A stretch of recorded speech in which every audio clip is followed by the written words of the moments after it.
What do you do when the right choice is the wrong order? The morning sun hadn't yet burned through the haze over eastern Syria. Lieutenant Alina Kincaid settled into position on the ridge, feeling the heat already building beneath her. The kind of heat that made distant objects shimmer and dance in your scope. The kind that killed the careless and rewarded the patient. She'd learned that lesson young, very young.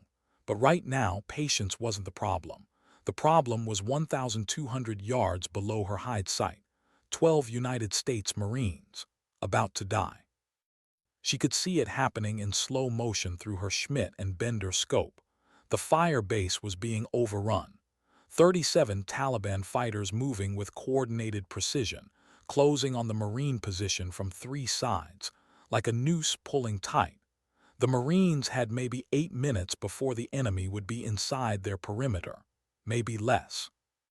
Her spotter, Thompson, was counting hostiles for the third time. His voice was tight. 37 confirmed. Jesus, Ghost, they're going to get slaughtered. Alina's breathing was controlled, measured. 4 counts in, hold, 4 counts out. Her heart rate sat at 62 beats per minute, the same as always when she was behind the rifle. The Mk-13 Mod 7 in her hands weighed 11 pounds, but it might as well have been part of her skeleton. 300 Winchester Magnum rounds waited in the magazine, each one hand-loaded to her exact specifications. The radio crackled. Close air support was 20 minutes out. The Marines had requested immediate assistance. Command had approved the request. 20 minutes. The Marines had 8. Through her scope, Alina watched a Marine corporal trying to reload his M4 with hands that shook from adrenaline and exhaustion. He couldn't have been older than 19.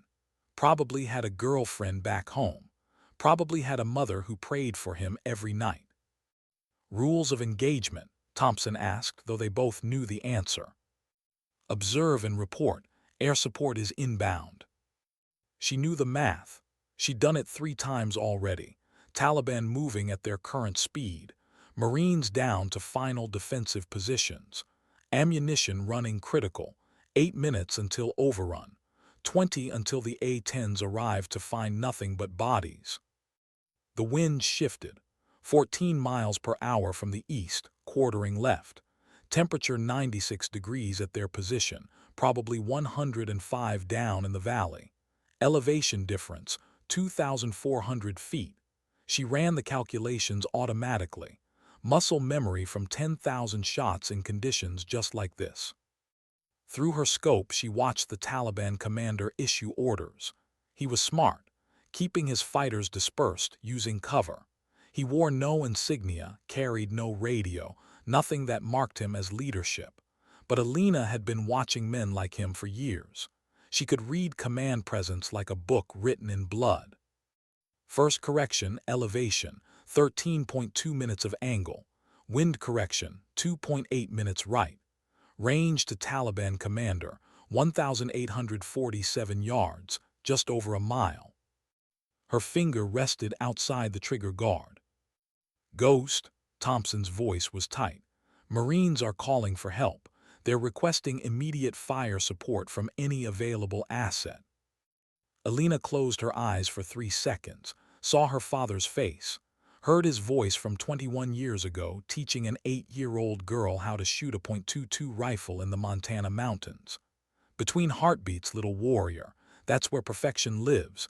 You feel your pulse, you wait for the gap, and that's when you take the shot, not when you want to, when the moment is right. She opened her eyes.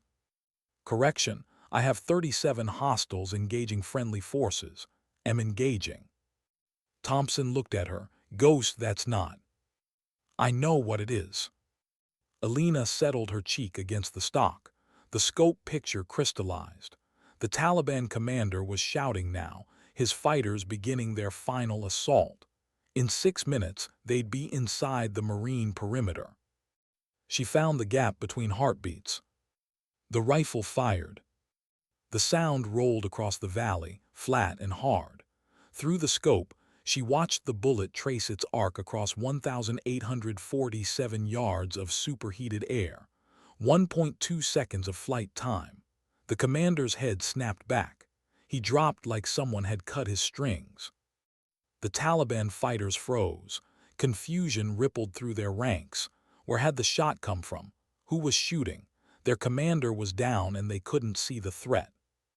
Alina worked the bolt, chambered the next round, found her second target. Taliban fighter with an RPG 1,920 yards out, moving now trying to locate her position. She led him by 2 feet, accounting for his lateral movement, squeezed. The rifle spoke again. The fighter went down. The RPG clattered onto the rocks. Now the Taliban understood. Sniper. Long range. They started taking cover, but cover that worked at 300 yards was useless at 2,000. Third shot. Fighter attempting to organize a retreat 1,800 yards even. Headshot. Fourth shot. Enemy marksman setting up on a ridgeline thinking he was safe at distance. 2,100 yards. Center mass. Fifth shot. Fighter with a radio probably calling for reinforcements. 1,756 yards. Another headshot. The pattern continued. Each shot a mathematical problem solved in seconds. Wind speed, temperature, elevation, the Coriolis effect from the Earth's rotation, the decreasing air density at altitude, variables that would overwhelm most shooters. But Alina had been born for this. Her father had started teaching her the math when she was 6 years old, long before she could understand why it mattered. Shot 12, shot 15, shot 20. The Taliban broke. The assault collapsed into a rout. Fighters abandoning their positions, running for whatever cover they could find. But there was no cover from a shooter who could hit a target at 2,000 yards when most people couldn't hit a barn door at 50. 23rd shot. The last fighter disappeared behind a boulder and Alina held her fire. No clean shot, no waste of ammunition. Thompson was staring at her through his spotting scope, mouth open. 23 kills confirmed, all headshots or center mass. Ranges from, he checked his notes, 1,756 to 2,847 yards. Alina safed her rifle and sat back from the scope. Her hands were steady. Her breathing was controlled. She felt nothing except the familiar emptiness that came after combat. The space where emotion should be, but wasn't. Last shot was a record, Thompson said quietly. 2,847 yards, nobody shoots that far. That's almost 2 miles. Through the valley haze, Alina could see the Marines beginning to move, reorganizing, treating wounded, alive because she'd made a choice. The radio crackled again. The Marine Company commander, his voice tight with emotion. Unknown sniper, this is Wolfpack 6. I don't know who you are, but you just saved 12 of my Marines. We are in your debt. Request you identify yourself so I can put you in for a silver star. Alina picked up the handset, keyed the mic. Wolfpack 6, negative on the identification. Glad your Marines are safe. Good hunting. She released the mic and started breaking down her hide sight. Packing equipment with the methodical care of someone who'd done this 1,000 times. Every piece of brass collected. Every trace of their presence erased. They're going to know it was us, Thompson said. They're going to know it was me. You followed orders. You advised against engagement. Make sure that's in your statement. Ghost. That's in order, Thompson. Sometimes the right choice is the wrong order. Sometimes saving lives means risking everything you've built. Alina understood this. She'd understood it the moment she put her eye to that scope and saw a 19-year-old kid trying to reload with shaking hands. The hearing would come. The consequences would follow. But 12 Marines would go home to their families. 12 mothers would get to hug their sons again. 12 girlfriends would get that phone call saying he was safe. And that, Alina knew, was the only math that mattered. She finished packing the last of her gear, took one final look at the valley below, and started the long walk back to the extraction point. The sun was higher now, burning away the last of the morning haze. The heat was brutal, but she barely felt it. All she could think about was her father's voice, 21 years ago, teaching her what mattered. Between heartbeats, little warrior, that's where perfection lives. She'd found that space today, found it 23 times, and now she'd have to answer for it. But some things, Alina was beginning to understand, were worth answering for. 6 months later, how do you defend the indefensible? Alina stood at attention in a hearing room at Naval Special Warfare Command in Coronado, California. The room smelled like floor polish and the particular kind of fear that came with career-ending decisions. 3 admirals sat behind a raised desk, their faces carved from stone. The gallery was packed, Marines in dress blues, SEALs in casual uniforms. Reporters kept outside but hungry for the story. The charges were read by a captain whose voice carried no inflection, just the flat recitation of regulations violated. Lieutenant Alina Kincaid, you are charged with willful disobedience of a direct order, reckless engagement of enemy forces without authorization, and violation of established rules of engagement. Each word landed like a hammer blow. Alina kept her eyes forward, her hands clasped behind her back. Her uniform was immaculate, her ribbons gleamed in the fluorescent light. The Navy Cross, the Bronze Star with Valor, the Purple Heart, awards earned through blood and precision and choices just like the one that brought her here. The lead admiral, a man named Hargrove with silver hair and eyes that had seen 3 decades of combat, leaned forward. Lieutenant Kincaid, do you understand the charges against you? Yes, sir.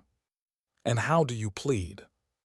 Here it was, the moment that would define everything. She could lie, could claim confusion about the rules of engagement, could say she misheard the radio, a dozen ways to deflect, to minimize, to survive. But Alina Kincaid had never been good at lying. Guilty, sir. A murmur rippled through the gallery. The admirals exchanged glances. Hargrove's eyebrows rose slightly. You're pleading guilty to all charges. Yes, sir, I violated direct orders. I engaged without authorization. I understood the rules of engagement and I chose to break them. She paused. I'd do it again. The room went silent. The kind of silence that feels like pressure against your eardrums. The kind that screams louder than any words. Explain yourself, Lieutenant. 12 United States Marines were about to be overrun and killed. Air support was 20 minutes away. The Marines had 8 minutes. I had the capability to intervene. I made the choice to save American lives. Admiral Hargrove leaned back in his chair. The rules of engagement exist for a reason, Lieutenant. They protect our forces from international incidents, from escalation, from the chaos that comes when every soldier makes their own decision about when to use lethal force. I understand that, sir. Do you? Because from where I'm sitting, you put your personal judgment above the collective wisdom of this command structure. You decided that your assessment of the situation was more valid than the orders given to you by your superiors. Alina's jaw tightened, but her voice remained steady. I decided that 12 lives mattered more than my career, sir. Another murmur. The second admiral, a woman named Patterson with sharp features and sharper eyes, spoke for the first time. Noble sentiment, Lieutenant. But what happens when every operator decides they know better than command? When every soldier thinks they can ignore orders if they believe they're doing the right thing? I don't have an answer for that, ma'am. I only know what I saw through my scope. 19-year-old kids about to die, and I had the ability to stop it. The third admiral, youngest of the 3, had been silent until now. Commander named Reeves. He'd been a SEAL once. You could tell by the way he carried himself, by the scars on his hands. Lieutenant Kincaid, I've reviewed your file. Top of your class at the Naval Academy. Perfect scores in sniper school. 147 confirmed kills over 4 deployments. You're one of the best shooters we've ever produced. He paused. You're also one of the most insubordinate. Alina didn't respond. There was nothing to say. He was right. This isn't the first time you've bent the rules. 3 separate incidents in your file where you creatively interpreted orders. 2 official reprimands, 1 letter of counsel. Reeves tapped the file in front of him. There's a pattern here, and patterns concern me. I follow orders, sir, when they make sense. When they make sense to you, Reeves corrected. That's the problem, Lieutenant. In the military, we don't get to pick and choose which orders make sense. We follow them, all of them, even the ones we disagree with. Even when it costs American lives. The question hung in the air like smoke. Reeves's expression hardened.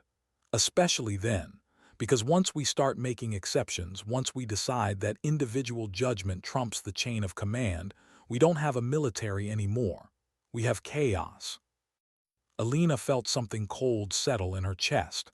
This was it. The end of everything she'd worked for. The end of the career she'd built from nothing. The end of the legacy she'd been trying to honor. Her father's legacy. Admiral Hargrove cleared his throat. Before we move to sentencing, I want to read something into the record. He picked up a piece of paper. This is a letter from Captain Michael Torino, commanding officer of the Marine Company that was engaged in Syria on the date in question. Alina's breath caught. Hargrove began to read. To the convening authority, I am writing to request leniency for Lieutenant Alina Kincaid.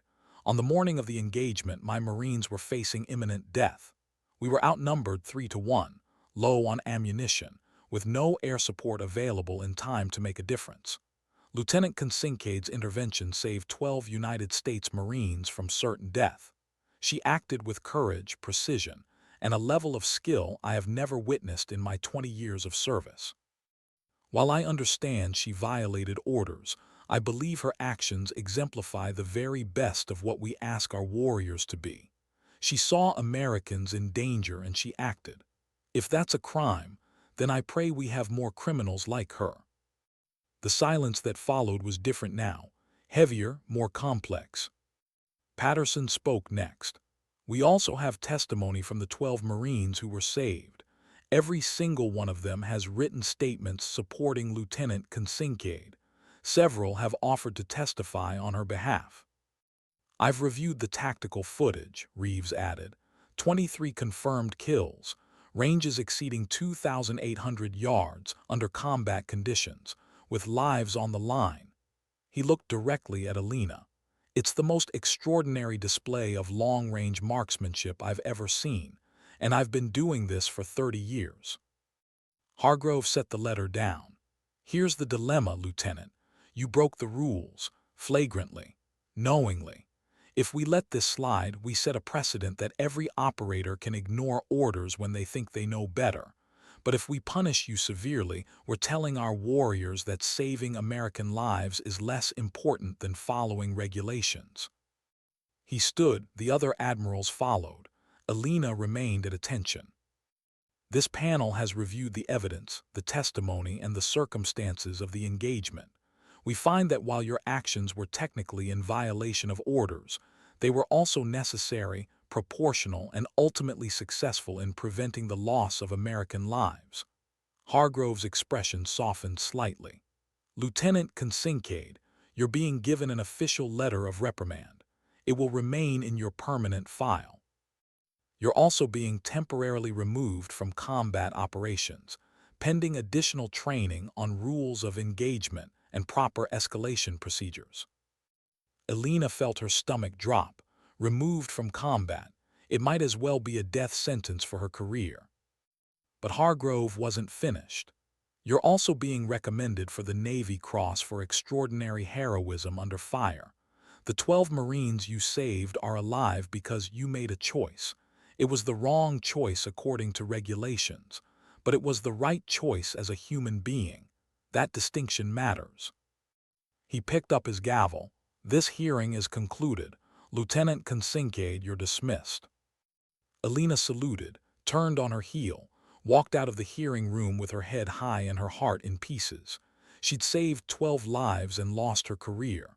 The math didn't add up, but maybe, she thought, some math wasn't meant to. Outside in the hallway, Thompson was waiting. He straightened when he saw her. How bad? Letter of reprimand, pulled from combat ops. But you're still in. For now, they walked in silence toward the parking lot. The California sun was brutal, glaring off the white concrete. Alina felt suddenly, overwhelmingly tired, like she'd been carrying a weight for so long she'd forgotten what it felt like to set it down. "They're wrong, you know," Thompson said quietly. "What you did out there, that was what we're supposed to do, that's the whole point. The point is following orders. The point is protecting American lives. Everything else is just procedure." Alina stopped walking, looked at her spotter. He was young, earnest, still believed that right and wrong were simple equations with clear answers. She envied him that certainty. "Thanks, Thompson." "Ghost," he met her eyes. "Those 12 Marines, they have families now, kids, futures. Because of you, that's not nothing, that's everything." He saluted and walked away. Alina stood in the parking lot, feeling the sun on her face, wondering what came next, wondering if there was a next, wondering if maybe, sometimes, doing the right thing meant losing everything you thought mattered. She thought about her father, about the lessons he'd taught her, about the warrior he'd raised her to be, and she wondered what he would think of all this, if he'd be proud or disappointed, if he'd understand why she'd made the choice she made. But her father wasn't here to ask. Her father hadn't been here for 21 years, and that, more than anything else, was the weight she carried every single day. The weight of questions without answers, of a legacy she'd been trying to honor without understanding what it really meant, of becoming a warrior without knowing why it mattered. Alina got in her truck and drove back to her empty apartment. The Navy Cross would come eventually. The letter of reprimand would sit in her file forever, and somewhere 12 Marines were having dinner with their families, laughing, living, not knowing the name of the woman who'd given them that gift. Sometimes, she thought, that was enough. Sometimes the math didn't need to add up. Sometimes saving lives was its own answer. But tonight, alone in her apartment with the sun setting over the Pacific, Alina Kincaid felt like she'd lost something she'd never get back. And she couldn't shake the feeling that the hardest battles weren't the ones you fought with a rifle. They were the ones you fought with yourself. The ones where right and wrong blurred into shades of gray, and all you had left was the choice you'd made and the consequences you'd have to live with. She thought about her father's words one more time. "Between heartbeats, little warrior, that's where perfection lives." She'd found that space in Syria, found it 23 times, but perfection, she was learning, had a cost, and sometimes that cost was everything. What makes a ghost? Sometimes it's the things people don't say, the silences that stretch too long, the questions that never get answered. Alina Kincaid had been asking the same question for 21 years. Where is my father? She was 8 years old when Navy SEALs came to the door of their Montana home. She remembered her mother's face, the way the color drained from it, the way her hand flew to her mouth, the way she crumpled to the floor like someone had cut her strings. Alina had been holding a .22 rifle. Her father had been teaching her to shoot that morning, teaching her about breathing, about patience, about finding the gap between heartbeats. The SEALs spoke quietly. Master Chief Garrett Kincaid, platoon captured during operations in Mosul, 3 confirmed dead, 4 missing, status unknown. They used words like regret and condolences and ongoing efforts. Words that meant nothing and everything all at once. Alina's mother never recovered. She died 6 years later. Heart attack, the doctors said. But Alina knew better. Her mother had died the day those SEALs came to the door. The heart attack was just paperwork, just the body catching up to what the soul already knew. 14 years old, alone, and carrying a question that would define everything that came after. Alina enlisted the day she turned 18. The Navy recruiter asked why she wanted to join. She told him the truth. "My father is out there somewhere, and I'm going to find him." The recruiter had smiled, thought she was naive, thought she was young and foolish and chasing ghosts, but Alina Kincaid had never been naive. She'd been trained by one of the best SEALs in naval special warfare history, trained from the age of 6, trained to shoot, to think, to survive. She knew exactly what she was doing. Naval Academy, top of her class. Sniper school, perfect scores, Bud S training. One of only 3 women to ever complete it. Each step was calculated, each choice deliberate. She was building something, becoming someone, not just any operator. The kind of operator who could go places, see things, access information. The kind of operator who could find a ghost. The intel came in pieces, fragments, whispers. A SEAL captured in Mosul in 2004, possible sightings in Syria, unconfirmed reports of an American prisoner held by a militant group. Nothing concrete, nothing actionable, but enough to keep hopping, enough to keep searching, enough to keep becoming the warrior her father had started to create. 4 deployments, 147 confirmed kills, a reputation that preceded her. Ghost, they called her, for the way she appeared and disappeared, for the way she moved through hostile territory like smoke, for the precision that made enemy fighters afraid of open ground. But the real reason for the call sign was simpler. She was hunting a ghost. Everyone knew it. No one said it. It was the thing that made her dangerous, the thing that made her different, the thing that made her willing to take shots other snipers wouldn't consider, willing to make choices other operators wouldn't make. Because every trigger pull, every mission, every deployment was another chance, another possibility, another prayer that maybe, somehow, she'd find the answer to the question that had defined her entire life. Where is my father? The intel officer who finally brought her the answer was a young lieutenant named Martins. She found Alina cleaning her rifle after a training exercise.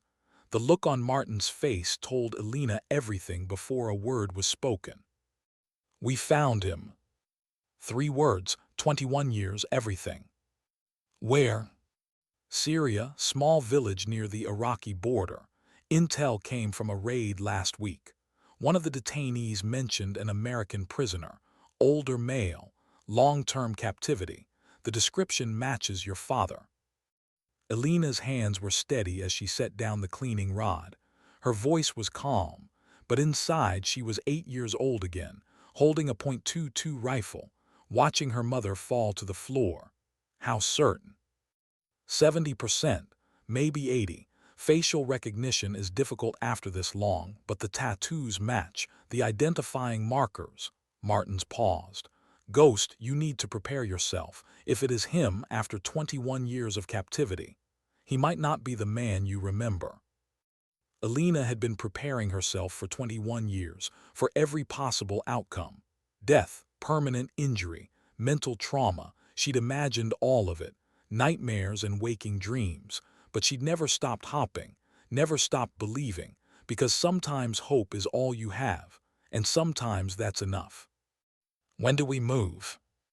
There's no we, Ghost. This isn't your mission. The hell it isn't. Martins held up a hand.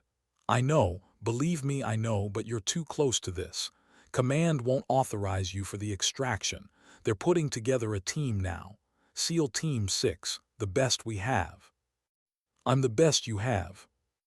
At long-range precision, yes, but this is close quarters, hostage rescue, different skill set.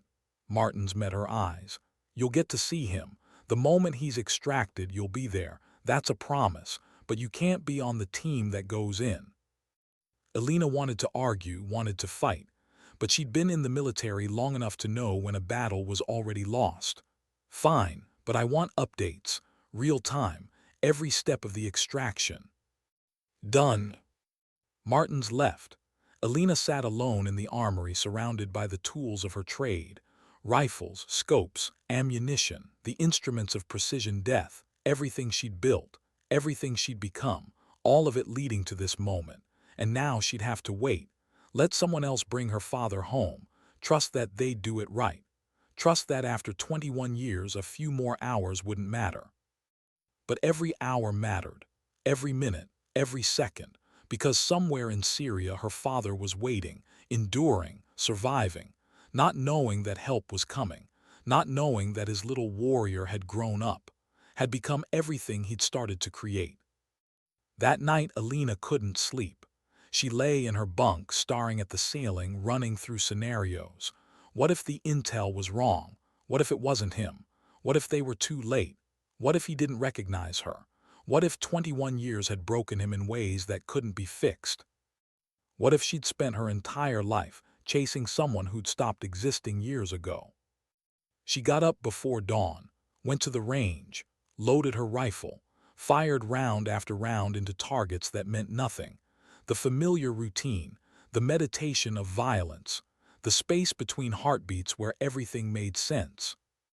Her phone buzzed at 800, single-word text from Martin's, moving.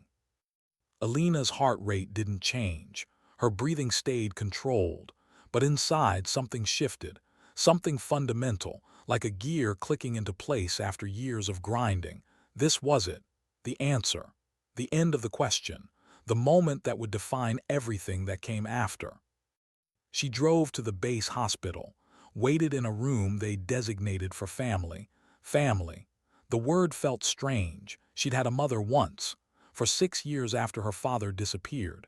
Then it was just her, just Ghost, just the warrior chasing shadows. Hours passed. Alina didn't move, didn't eat, didn't speak to the nurses who checked on her. She sat, breathed, waited like she'd been taught. Patience was a weapon. Waiting was a skill. Her father had taught her that. Before the SEALs came to the door, before everything changed. The phone buzzed again at 14:30. Package secured. Inbound. Package, military speak for person, for human being, for her father. 21 years of captivity reduced to a single word. She should have been angry, should have felt something. But Ghost had learned a long time ago that feelings didn't change facts. They were bringing him home. That was the only math that mattered.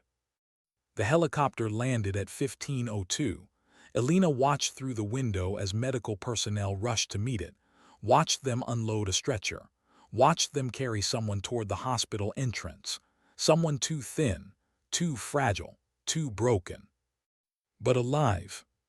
A doctor intercepted her in the hallway, young, tired, eyes that had seen too much too fast.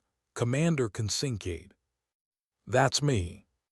Your father is stable, severely malnourished. Multiple old fractures, extensive scarring, signs of long-term torture and abuse. The doctor paused. But his mind is intact. He knows who he is, where he is, and he's been asking for you. Alina felt something crack inside her chest, something she'd been holding together for 21 years. Can I see him? Yes, but Commander, prepare yourself. He's not the man in the photographs. Time and suffering change people, sometimes in ways we can't undo. She followed the doctor to a private room, stood outside the door for 3 seconds, breathed, found the space between heartbeats, pushed the door open. The man in the bed was barely recognizable.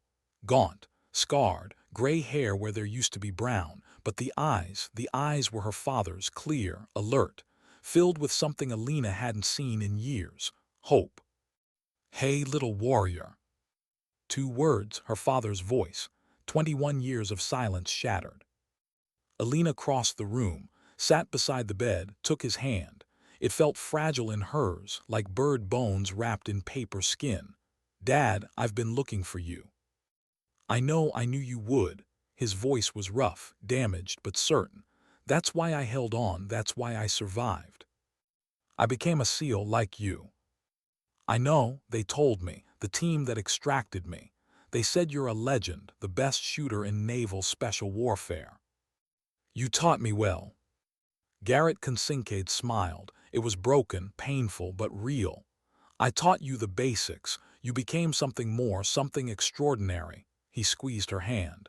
Tell me everything. Tell me about the woman you became. And Alina did. Told him about the Naval Academy, about Bud S., about sniper school, about the 147 confirmed kills, about the call sign, about becoming Ghost. Not just because of her skill, but because she'd been hunting him, hunting the ghost of the father she'd lost. Garrett listened, tears streaming down his scarred cheeks. And when Alina finished, he said the words she'd been waiting 21 years to hear. "I'm proud of you, not because you became a SEAL, but because you became yourself. Strong, certain, unbreakable." They sat together in that hospital room, father and daughter, ghost and ghost, two warriors who'd survived the impossible, who'd found each other across years of darkness. And for the first time in 21 years, Alina Kincaid felt something she'd almost forgotten existed: peace. Sometimes ghosts find their way home. Sometimes the question gets answered. Sometimes waiting is rewarded. And sometimes, just sometimes, the math adds up after all. Her father was alive. She'd found him, and that was enough. How do you prove you're not too dangerous when danger is exactly what's needed? 6 months after Syria, 3 months after her father's rescue, Alina Kincaid stood in a briefing room in eastern Afghanistan looking at a map that made no sense. The compound was supposedly fortified, multiple defensive positions, at least 50 hostile fighters, and somewhere inside, 10 American personnel trapped after a convoy ambush. Intelligence estimated they had 6 hours before executions began, maybe less. The mission commander, a colonel named Hartford, had been clear. "This is a recovery operation. Get our people out. Rules of engagement are defensive only. We're not starting a war in Afghanistan. We're extracting American citizens." Alina had sat in the back of the room, quiet, observing, still technically barred from combat operations after Syria, still carrying the letter of reprimand in her permanent file, still labeled as the operator who couldn't follow orders. Too dangerous, they'd called her, too willing to make her own decisions. But Hartford had looked at her directly when he said the next part. "However, given the tactical situation and the specialized skills required, I'm requesting a waiver to include Lieutenant Commander Kincaid as primary sniper for overwatch and force protection." Alina had felt every eye in the room turn toward her, some curious, some skeptical, a few openly hostile. She was the operator who'd saved 12 Marines. She was also the operator who'd been court-martialed for doing it. Depending on who you asked, she was either a hero or a liability. "Ghost," Hartford continued, "this is a voluntary assignment, high risk, complex rules of engagement, and given your history, I need to know you can follow orders, even when your instincts tell you otherwise."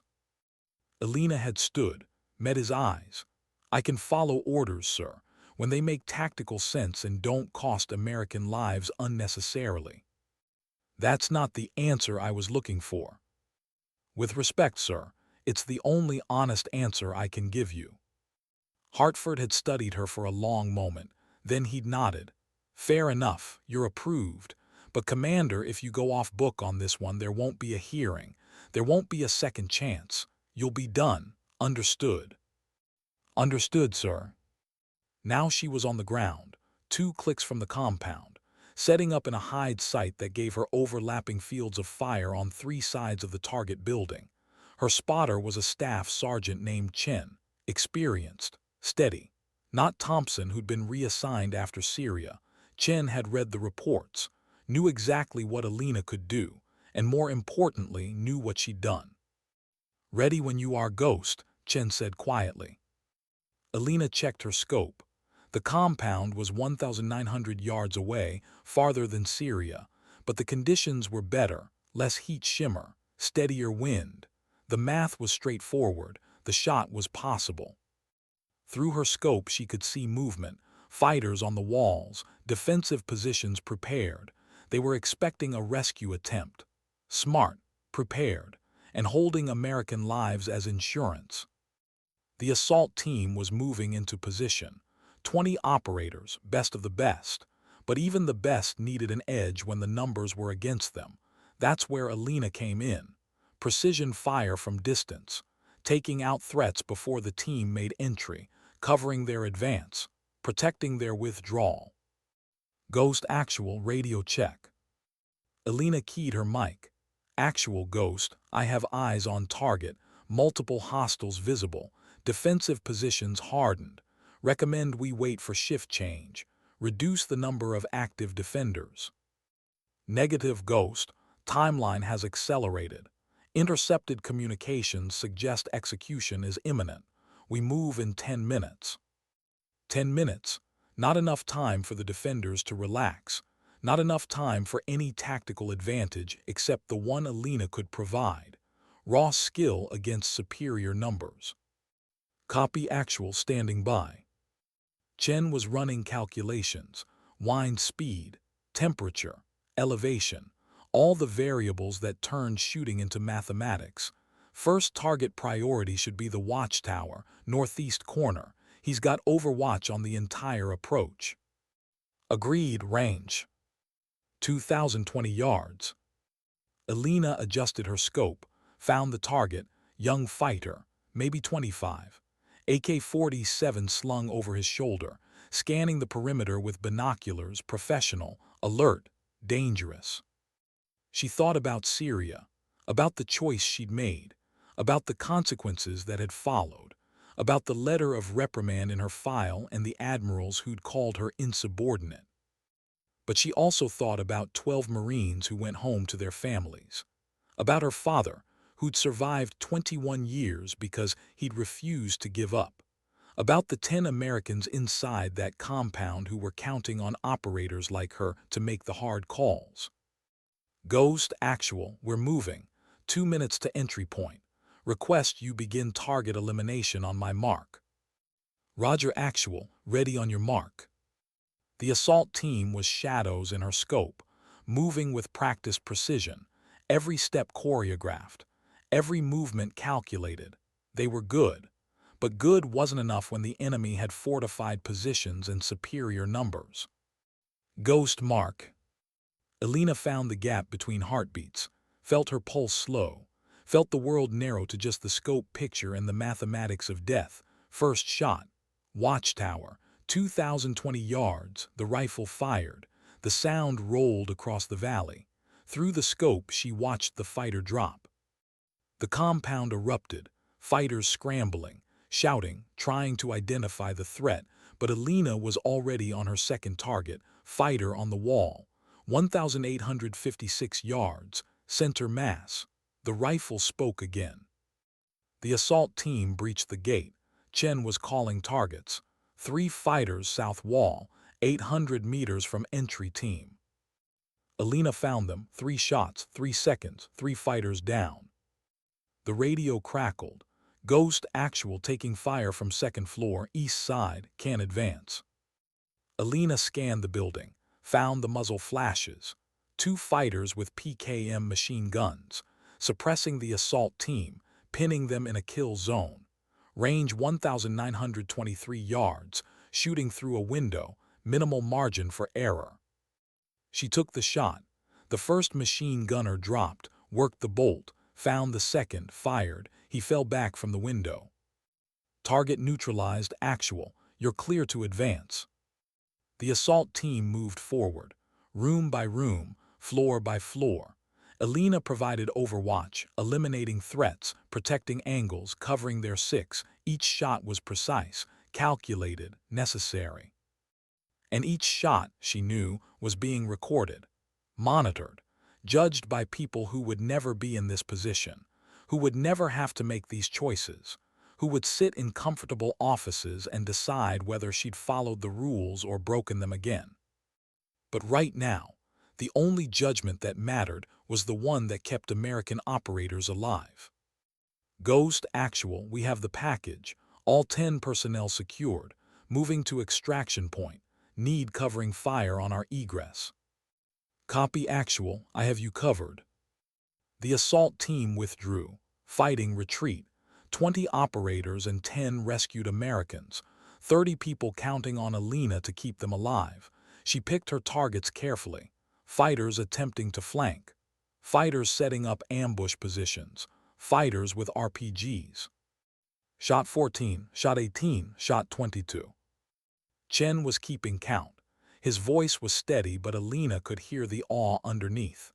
22 confirmed kills, ranges from 1,800 to 2,100 yards, under combat conditions, protecting a moving team. The extraction helicopters appeared, two Black Hawks coming in fast and low. The assault team and rescued personnel loaded quickly. 30 seconds, 45, gone. Ghost actual, package is secure. All personnel accounted for, begin your exfil. Alina started breaking down her position, packing gear, erasing evidence. The familiar routine, but this time felt different. This time she'd followed orders, stayed within the rules of engagement, done exactly what she'd been asked to do. And it had worked. 10 Americans rescued, 20 operators returned safely, 0 friendly casualties. Maybe, Alina thought, she could follow orders, when the orders made sense, when they were built on solid tactical planning, when they didn't sacrifice American lives for bureaucratic comfort. She and Chen moved to their extraction point, a clearing 2 clicks away. The helicopter was waiting. They loaded up, strapped in, rose into the Afghan sky. Through the open door, Alina watched the compound disappear below, watched the valley fade into distance, and she thought about the choice she'd made in Syria, the choice that had defined her, the choice that had cost her everything and given her nothing except the knowledge that 12 Marines were alive because she'd been willing to risk it all. Tonight, 10 more Americans were going home. 10 more families would get phone calls. 10 more lives saved because someone had been willing to make the hard calls. Hartford was waiting at the base. He met Alina as she climbed out of the helicopter. His expression was unreadable. Commander Kincaid, 10 for 10, 0 friendly casualties, 22 hostile kills, he paused, and you followed every order, exactly as given. Yes, sir. Why? The question surprised her, sir. Why did you follow orders tonight but not in Syria? What's the difference? Alina thought about the Marines with 8 minutes to live, about the rules of engagement that would have let them die, about the choice between regulations and lives. In Syria, the orders would have cost American lives. Tonight, the orders saved them. That's the difference. Hartford nodded slowly. I'm putting you in for the Silver Star. This was exceptional work, Commander, exceptional judgment, exceptional restraint. Thank you, sir. I'm also recommending your combat restrictions be lifted. You've proven you can operate within the rules when the rules make sense. That's all we can ask. Alina felt something loosen in her chest, something she'd been carrying since Syria, since the hearing, since the moment she'd chosen American lives over her career. I appreciate that, sir. One more thing. Hartford stepped closer, lowered his voice. Between you and me, what you did in Syria, saving those Marines, that took more courage than anything you did tonight, because tonight you had orders that made sense. In Syria, you had orders that didn't, and you made the hard call anyway. He met her eyes. That's what makes you dangerous, Ghost, not your shooting, your judgment. And the military needs operators with judgment, even when it scares the hell out of the admirals. He walked away. Alina stood on the tarmac, feeling the night air on her face, wondering if maybe she'd finally found the balance. The space between following orders and following conscience. The gap between regulations and reality. Sometimes being dangerous was exactly what the mission required. Sometimes the rules made sense. And sometimes, just sometimes, breaking them was the only way to save lives. Alina headed to her quarters. Tomorrow there would be debriefs, after-action reports, analysis and assessment. But tonight, 10 Americans were going home, and that was the only math that mattered. Her father had taught her to find the gap between heartbeats. Tonight, she'd found something else. The gap between the warrior she was and the operator they needed her to be. And maybe, just maybe, those two things were the same. What do you tell a father who gave everything to see you succeed?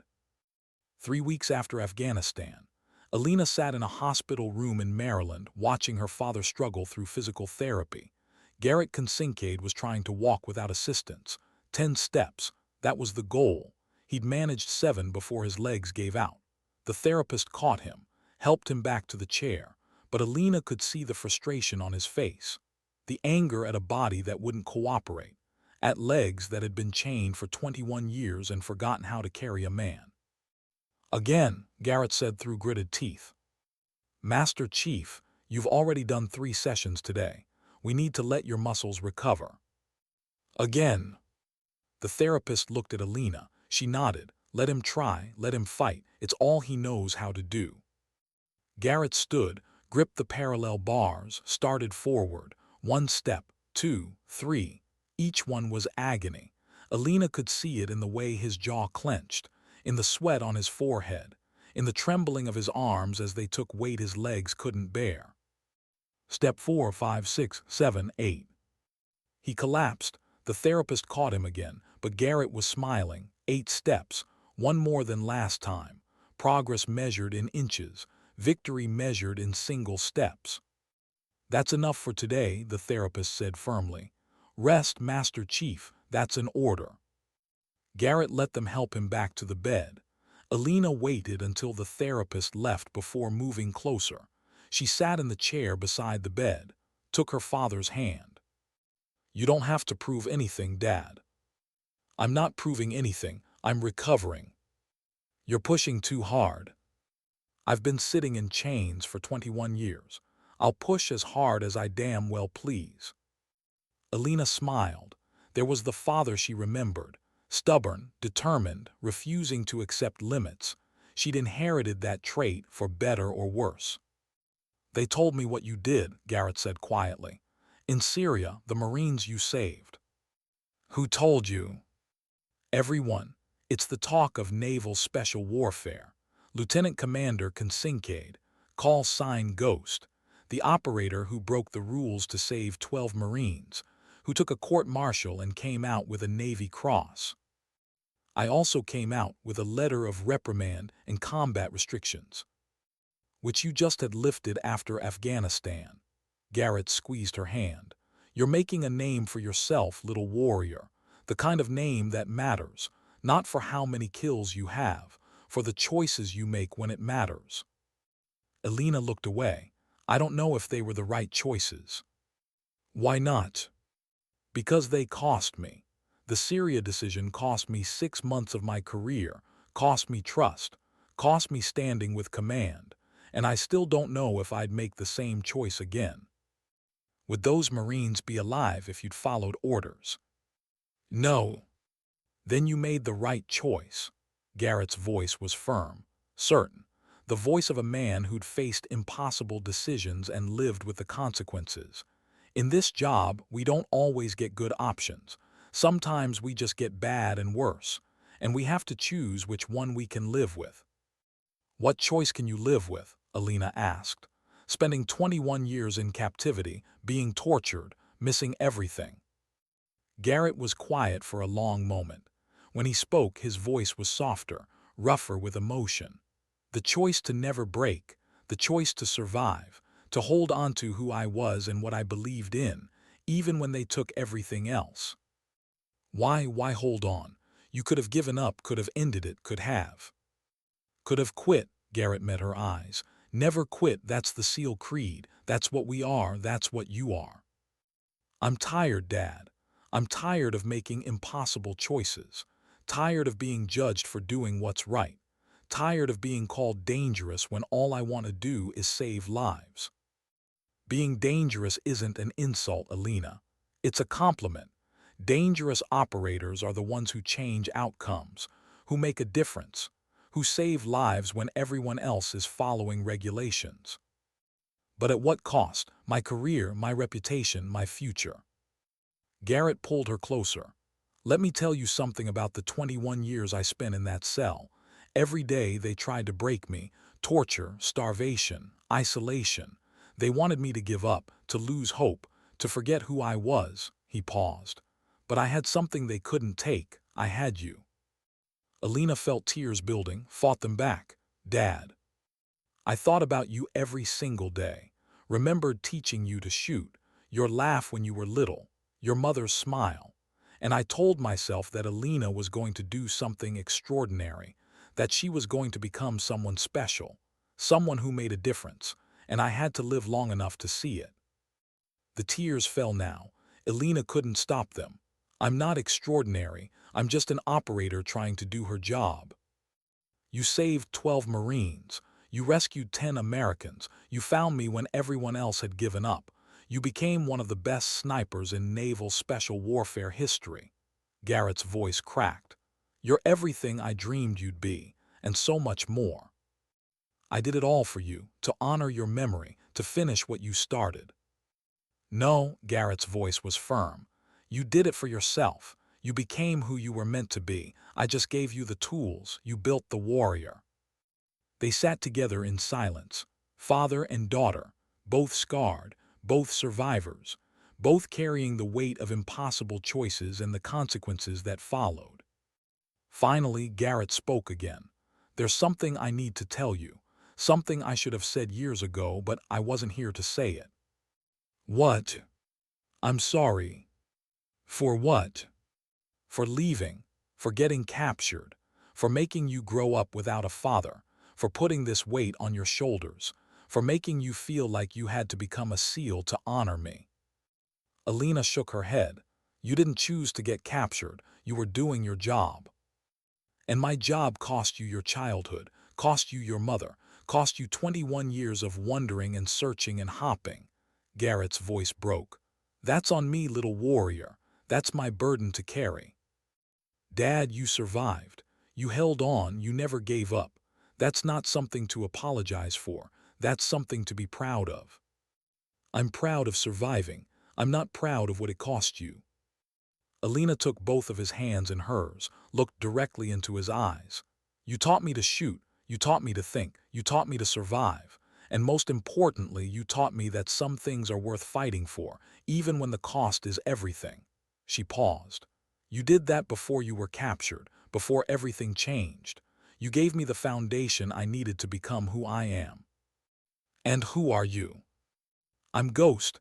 I'm the operator who makes the hard calls, who saves lives when the rules say to wait, who breaks regulations when regulations would cost American lives. She squeezed his hands. I'm your daughter, and I'm my own warrior, both things at the same time. Garrett smiled through his tears. That's all I ever wanted, for you to be yourself, not my shadow, not my legacy, yourself. I'm both your legacy and my own, and I'm okay with that. They sat together as the sun set over the Maryland countryside. Father and daughter, 2 generations of warriors, 2 people who'd survived the impossible and found their way back to each other. Finally, Garrett broke the silence. SEAL Team 6 wants you. Alina looked up surprised. How do you know? Because they told me. The senior chief came to visit last week. Said they're building a new unit, specialized, high-risk operations, and they want the best. They want Ghost. What did you tell them? I told them to ask you. It's your decision, not mine. Alina thought about it. Team 6, Dev Group, the most elite unit in naval special warfare. The unit her father had served in 30 years ago. The unit that represented the pinnacle of everything she'd been working toward. What do you think I should do? I think you should do what makes sense to you, what feels right, not what you think I want, not what you think you owe me. Garrett met her eyes. What does Alina Kincaid want? Alina thought about Syria, about the choice she'd made, about the 12 Marines who went home because she'd been willing to risk everything. She thought about Afghanistan, about the 10 Americans rescued, about the balance between following orders and following conscience. She thought about her father's words, about being dangerous, about making the hard calls, about being the warrior who changed outcomes. I want to make a difference, she said finally. I want to save lives. I want to be the operator who makes the impossible possible. Then say yes. Just like that. Just like that, Garrett smiled. You've proven yourself 20 times over. You've earned this. Now go show them what a Kincaid can do. Alina stood, kissed her father's forehead. I love you, Dad. I love you too, little warrior. Now go be extraordinary. She walked out of the hospital room, down the hallway, out into the parking lot where the Maryland sun was setting over the trees. She pulled out her phone, called the senior chief who'd been recruiting her. "This is Commander Kincaid. My answer is yes." "Outstanding, Commander. Welcome to Dev Group. Report to Damnek in 2 weeks." Alina hung up, stood in the parking lot, breathed. And for the first time in her life she felt like everything had led to this moment. Every shot, every choice, every consequence, all of it had been building towards something. She was going to Team 6, her father's old unit, the most elite operators in the world, and she was going as herself, not as Garrett Kincaid's daughter, not as the operator who saved 12 Marines, but as Ghost, the warrior who made the hard calls, who saved lives, who never quit. Sometimes the math did add up. Sometimes the journey made sense. And sometimes, just sometimes, everything you'd sacrificed was worth it for the moment you finally arrived at where you were meant to be. Alina got in her truck and started the drive back to base. Tomorrow there would be paperwork, preparations, packing. But tonight she was just a daughter who'd found her father, and a warrior who'd found her purpose. Between heartbeats, her father had taught her, that's where perfection lives. She'd found that space, and now she was going to use it to change the world. What does it mean to finally arrive? 8 weeks later, Alina stood at the gate of the SEAL Team 6 compound in Dam Neck, Virginia. She wore her dress blues, the Navy Cross gleaming on her chest, 2 SEAL tridents pinned side by side, her father's from 1989, hers from her own hard-won qualification. The senior chief at the gate was late 50s, weathered, eyes that had seen everything worth seeing and some things that weren't. "Commander Kincaid, welcome to Dev Group." "Honored to be here, Senior Chief." "We heard about Hindu Kush. 10 personnel extracted, 0 friendly KIA against 50-plus hostiles in fortified positions. That's the operational standard we expect here."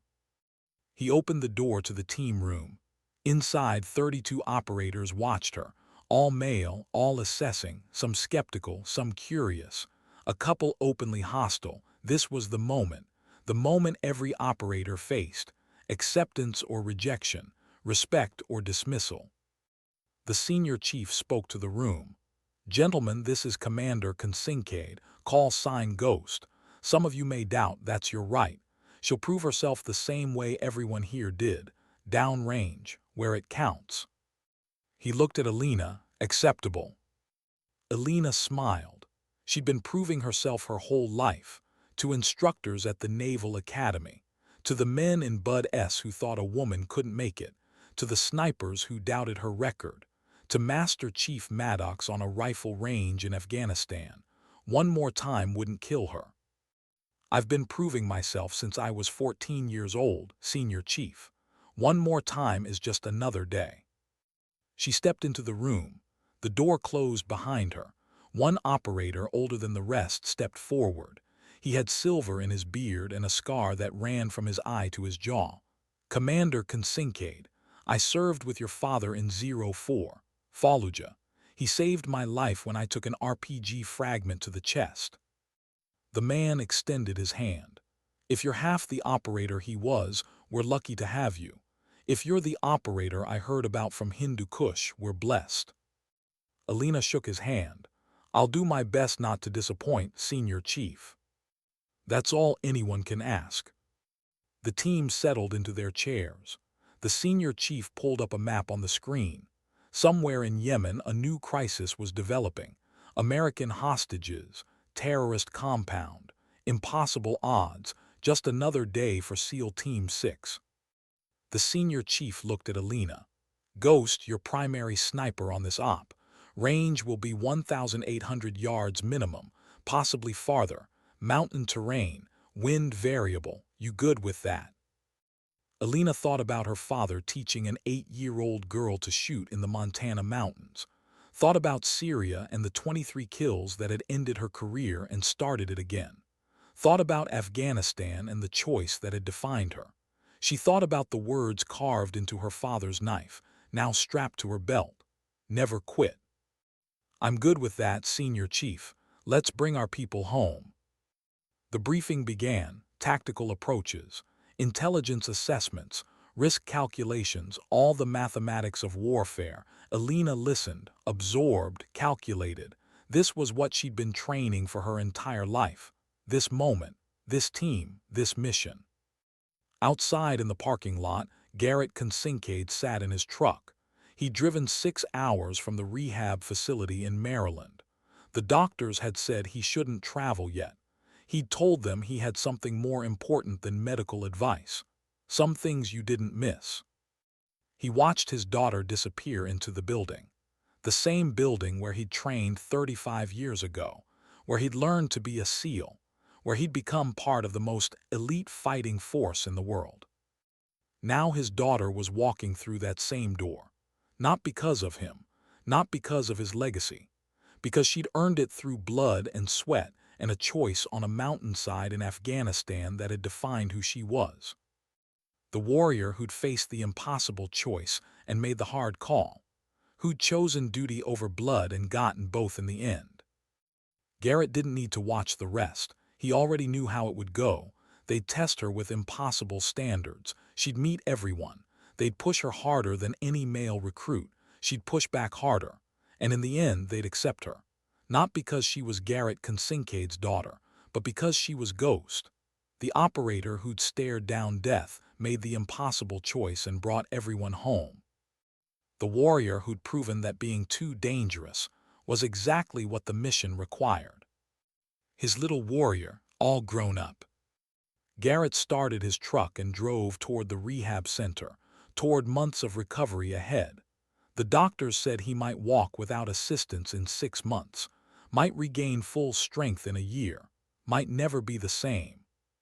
But for the first time in 21 years, he had something to recover for. His daughter was home. His daughter was whole. His daughter was exactly who he'd always known she'd become. And that was worth every scar, every chain, every year in that cell. He'd survived to see her become a legend. Mission accomplished. Inside the team room, the briefing continued. The senior chief was outlining the Yemen situation. American aid workers, 6 of them, held in a compound 200 miles from the Saudi border. Intel suggested execution within 72 hours. This is a high-risk operation, the senior chief said. Presidential authorization, 0 margin for error. We go in dark. We extract the package. We disappear before anyone knows we were there. He looked at Alina. Ghost, your hide site will be here. He pointed to a ridgeline, 1,900 yards from the compound. You'll have overwatch on the entire operation. Primary mission is target elimination if the rescue goes loud. Secondary mission is force protection. Tertiary is emergency extraction cover. 1,900 yards, farther than Syria, farther than Afghanistan. The kind of shot that separated the exceptional from the legendary. Alina studied the map, calculated wind patterns for that region, elevation, temperature differentials, the kind of mathematics she'd been doing since she was 8 years old. I can make that shot, Senior Chief. I know you can, that's why you're here. Somewhere in the compound, in a place of honor on the wall, someone would eventually add a photograph. Commander Alina Kincaid, call sign Ghost, first female operator in Dev Group history, the sniper they'd feared, the warrior they'd tried to silence, the woman who'd proved that sometimes being too dangerous was exactly what the mission required. Her father's daughter, but more than that, her own legend, her own ghost. The briefing ended. The team dispersed. Alina gathered her gear, checked her rifle, prepared for the mission ahead. Tomorrow they'd deploy.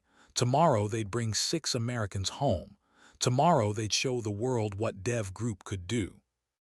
But tonight, Alina Kincaid stood in the team room of SEAL Team 6, surrounded by the best operators in the world, accepted, respected, ready. She thought about her father's words, about finding the gap between heartbeats, about never quitting, about being the warrior who made the hard calls. She'd found that space. She'd never quit. She'd become the warrior she was meant to be. And now the real work began. The hunt continued, and Ghost was ready. The only easy day was yesterday. Tomorrow they'd bring their people home, because that's what warriors do. They never quit. Sometimes dignity doesn't speak, it simply acts.